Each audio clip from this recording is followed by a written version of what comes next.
A warm good evening, one and all. So, welcome back to our channel and as well as our class. So, today, now we are going to discuss about mathematical concept that is related to pair of linear equations in two variables. That is the concept related to mathematics of 10th class. So, in 10th class mathematics unit number 4, which comes under paper 1. So, mathematics lo 10th class lo manaki paper 1 lo 4th unit అయినటువంటి pair of linear equation in two variables కి సంబంధించినటువంటి topic you are going to discuss now.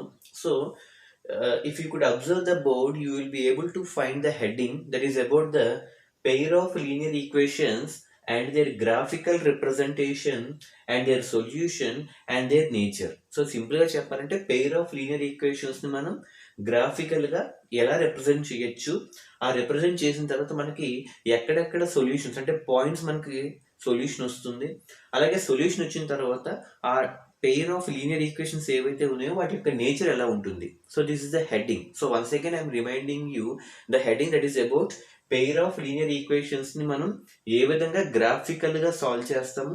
So solve చేసిన తర్వాత మనకి ఎక్కడైతే solution వస్తుందో ఆ solution కట్టిన తర్వాత ఈ పెయిర్ ఆఫ్ లీనియర్ ఈక్వేషన్స్ యొక్క నేచర్ ఎలా ఉంటుంది.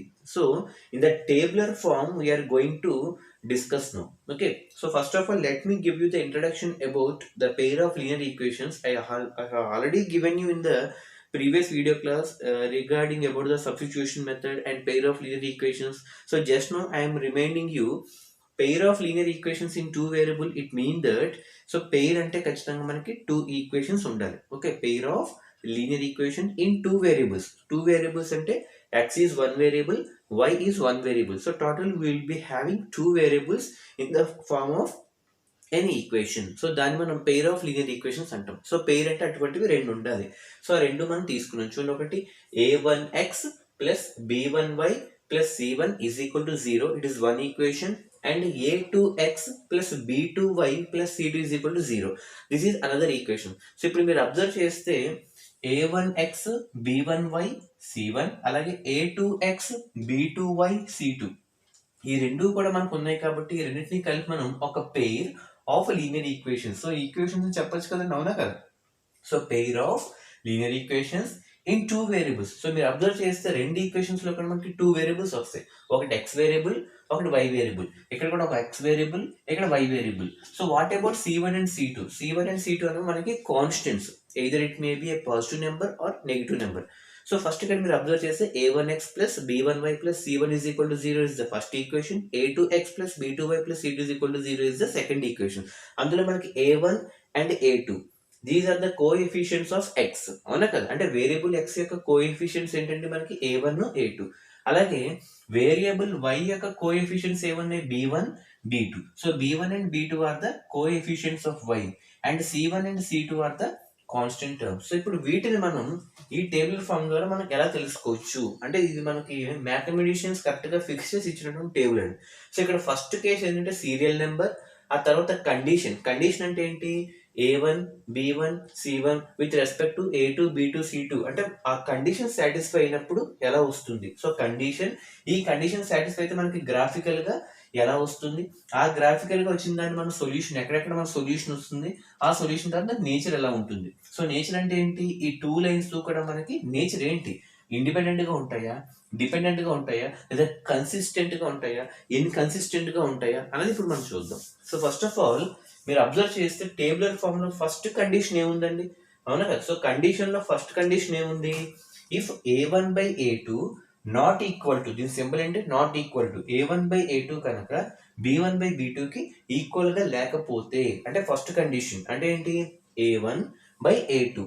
సో ఇది ఫ్రాక్షన్ వచ్చి a1 బై a2 కనుక b1 బై b2 కి ఈక్వల్ గా లేకపోతే అప్పుడు ఈ టూ లైన్స్ కూడా మనకి ఎలా ఉంటాయని చెప్తున్నాడు, ఇంటర్సెక్టింగ్ లైన్స్ అవ్వాలని చెప్తున్నాడు.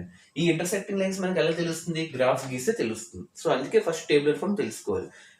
ఇప్పుడు ఈ టూ లీనియర్ ఈక్వేషన్స్ కూడా లిజన్ కేర్ఫుల్, ఈ టూ పెయిర్ అంటే ఈ టూ ఈక్వేషన్స్ కూడా మనకి ఇంటర్సెక్ట్ అవ్వాలి అంటే కండిషన్ ఏంటి, a1 బై a2 వచ్చి b1 బై b2 కి నాట్ ఈక్వల్ అవ్వాలి. సో నాట్ ఈక్వల్ అయ్యాయి అంటే ఖచ్చితంగా గ్రాఫికల్ గా టూ లైన్స్ ఏమవుతాయి, ఇంటర్సెక్ట్ అవుతాయి.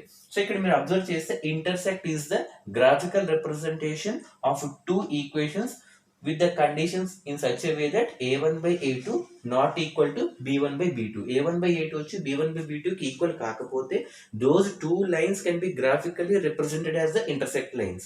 అది ఇక్కడ మీరు అబ్జర్వ్ చేస్తే లైన్ 1 అంటే ఈక్వేషన్ 1, లైన్ 2 అంటే ఈక్వేషన్ 2. ఈ టూ లైన్స్ ఏమవ్వాలి, ఇంటర్సెక్టింగ్ అవ్వాలి. ఇంటర్సెక్ట్ అయ్యాయంటే ఖచ్చితంగా ఒక పాయింట్ దగ్గర మనకు కలుస్తాయి, అవునా కదా. ఇప్పుడు రెండు ఇంటర్సెక్టింగ్ లైన్స్ ఇలా కలుస్తున్నప్పుడు ఒక పాయింట్ దగ్గర కలుస్తాయి. That point is called as a solution point. ఎక్కడ అంటే మీరు అబ్జర్వ్ చేస్తే ఒక పాయింట్ దగ్గరే కలుస్తాయి. ఆ ఒక పాయింట్ ని మనం ఏ పాయింట్ అంటాం, యూనిక్ పాయింట్ అంటాం, అవునా కదా. So those two lines are those two equations which are going to be intersected at a particular point, that point will give you the solution.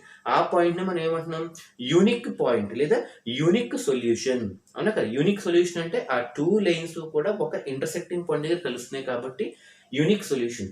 రెండు కలుస్తున్నాయి కాబట్టి those two equations said to be consistent.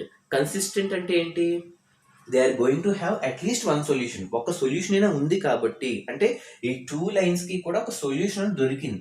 ఎప్పుడైతే ఆ two equation కి ఒక solution దొరుకుతుందో ఆ system ని మనం కన్సిస్టెంట్ అండ్ ఇండిపెండెంట్, అంటే ఈ లైన్ కి ఈ లైన్ ఇండిపెండెంట్, సెకండ్ లైన్ కి ఫస్ట్ లైన్ కూడా independent. So final you can say that first condition ఏం చెప్పుకున్నాం, in a1x plus b1y plus c1 is equal to 0 is the first equation with a2x plus b2y plus c2 is equal to 0. ఆ రెండు equations లో first condition ఏం చెప్పుకున్నాం, if a1 by a2 not equal to b1 by b2 అయితే graphical గా ఆ two lines ఏమవుతాయి, intersecting lines అవుతాయి. సో ఇంటర్సెక్ట్ అయినప్పుడు ఖచ్చితంగా మనకి ఒక పాయింట్ దగ్గర మనకి సొల్యూషన్ అనేది వస్తుంది. ఆ పాయింట్ ని మనం యూనిక్ సొల్యూషన్, అంటే యూనిక్ పాయింట్, ఒక పాయింట్ దగ్గర ఇంటర్సెక్ట్ అవుతున్నాయి కాబట్టి. సో ఎప్పుడైతే మనకు అట్లీస్ట్ ఒక యూనిక్ పాయింట్ వచ్చిందో సిస్టమ్ అంతా కూడా కన్సిస్టెంట్ గా ఉంటుంది. So what is the meaning of consistent, means at least having one solution. ఒక సొల్యూషన్ ఉంటే దాన్ని మనం కన్సిస్టెంట్ అంటాం. కన్సిస్టెంట్ తో పాటు టూ లైన్స్ కూడా ఇండిపెండెంటే, ఏదో ఒక పాయింట్ దగ్గర కలుస్తుంది తప్ప రిమైనింగ్ అంతా కూడా independent. Got it or not. And second stage కి వచ్చేటప్పటికి if a1 by a2 equal to b1 by b2 but b1 by b2 not equal to c1 by c2. So first condition ఏం చెప్పుకున్నాం, a1 by a2 not equal to b1 by b2 అని చెప్పుకున్నాం. But second కండిషన్కి వచ్చేటప్పటికి ఏమొచ్చింది, a1 by a2 వచ్చి b1 by b2 కి equal అవుతూ, but b1 by b2 వచ్చి c1 by c2 కి ఈక్వల్ కాకూడదు. అంటే ఏంటి, a1 by a2 is equal to b1 by b2 కి ఈక్వల్ అవ్వచ్చు, but b1 by b2 not equal to c1 by c2. అంటే ఈ సెకండ్ కండిషన్ లో ఎప్పుడైతే ఈ కండిషన్ ఫాలో అవుతుందో ఆ టూ లైన్స్ కూడా మనకి ఎలా ఉంటాయని చెప్తున్నాడంటే parallel lines. So this is the graphical representation. అంటే ఎప్పుడైనా సరే ఇటువంటి రెండు ఈక్వేషన్స్ ఇచ్చినప్పుడు a1 by a2 వచ్చి b1 by b2 కి ఈక్వల్ అయ్యి, బట్ b1 by b2 వచ్చి c1 by c2 కి ఈక్వల్ కాకపోతే then the equations are set to be, లేదా then two lines are set to be parallel lines. Parallel lines అంటే ఇక్కడ చూడండి L1 అండ్ L2. L1 అంటే equation 1, L2 అంటే equation 2. So parallel lines కాబట్టి ఆ టూ లైన్స్ కూడా మీకు ఎక్కడ మీట్ అవ్వవు, ప్యారలల్ గా వెళ్తాయి. సో ప్యారలల్ గా వెళ్తున్నాయి కాబట్టి నో సొల్యూషన్, అంటే ఆ రెండు ఎక్కడ మీకు మీట్ అవ్వవు. బట్ నాకు ఇంటర్సెక్టింగ్ దగ్గర ఒక పాయింట్ దగ్గర మీట్ అయింది కాబట్టి యూనిక్ సొల్యూషన్ అని చెప్పాం.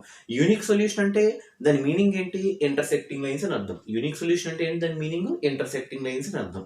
ఓకే, అలా ఇక్కడ నో సొల్యూషన్ అంటే దాని మీనింగ్ ఏంటి, ప్యారలల్ లైన్స్ అని అర్థం. సో సొల్యూషనే లేదంటే ప్యారలల్ లైన్స్, ఎందుకంటే రెండు మీట్ అవ్వవు కాబట్టి. సో మీట్ అయితే కన్సిస్టెంట్, మీట్ అవ్వవు కాబట్టి ఇన్కన్సిస్టెంట్. వాట్ ఇట్ అన్నట్టు. సో ఇన్కన్సిస్టెంట్ అంటే ఏంటి, ప్యారలల్ లైన్స్ అయ్యాయని అర్థం. ప్యారలల్ లైన్స్ అయ్యాయంటే దాని అర్థం ఏంటి, సొల్యూషనే లేదు. సొల్యూషన్ లేదు కాబట్టి ఇన్కన్సిస్టెంట్. వాట్ ఇట్ అన్నట్టు. సో అదంతా అవ్వాలంటే కండిషన్ ఏంటి, a1 by a2 వచ్చి b1 by b2 కి ఈక్వల్ అవ్వాలి, but b1 by b2 not equal to c1 by c2. So then two lines are said to be parallel lines without having any solution. Okay, solution అంటూ ఉండదు కాబట్టి it is inconsistent. And coming to the third condition లో మూడు equal గా ఉంటాయి. a1 by a2 వచ్చి b1 by b2 కి equal అవుతుంది, and again b1 by b2 is equal to c1 by c2. అంటే మూడు ఈక్వల్ గా ఉంటే రెండు లైన్లు కలిసిపోయాయని అర్థం. కలిసిపోయాయి అంటే అర్థం ఏంటి, a1 by a2 అంటే a1 by a2 is equal to b1 by b2 and is equal to c1 by c2. అంటే దాని మూడు కూడా ఈక్వల్ గా ఉన్నాయంటే దాని మీనింగ్ ఏంటి, ఒకదానిలో ఒకటి కలిసిపోయిందని అర్థం. ఆ కలిసిపోవడాన్ని మనం కోఇన్సిడెంట్ లైన్స్ అంటాం. ఏమంటాం దాన్ని, కోఇన్సిడెంట్ అంటే కలవడం. అంటే ఒక లైన్ వచ్చి ఇంకో లైన్ తో కలిసిందంటే దాని మీనింగ్ ఏంటి, a1 by a2 అంటే ఫస్ట్ లైన్ లో a1 వచ్చి సెకండ్ లైన్ లో a2, అలాగే ఫస్ట్ లైన్ లో B1 వచ్చి సెకండ్ లైన్ లో B2 కి ఈక్వల్ అవుతూ, అలాగే C1 బై C2 కూడా ఈక్వల్ అయితే, then two equations are set to be coincident lines. So coincident lines అన్నాం కాబట్టి ఖచ్చితంగా చాలా సొల్యూషన్స్ వస్తాయి. రెండు లైన్లు కలిసి అంటే ఇన్ఫినిట్లీ మెనీ సొల్యూషన్స్. ఎయిదర్ ఆ సొల్యూషన్ లైన్ 1 లోంచి రావచ్చు, లైన్ 2 లోంచి రావచ్చు, లేదా మిడ్ పాయింట్ నుంచి రావచ్చు, ఆ మిడ్ పాయింట్ నుంచి మళ్ళీ సబ్ మిడ్ పాయింట్స్ లో రావచ్చు, మనకి ఎక్కడైనా సొల్యూషన్ రావచ్చు.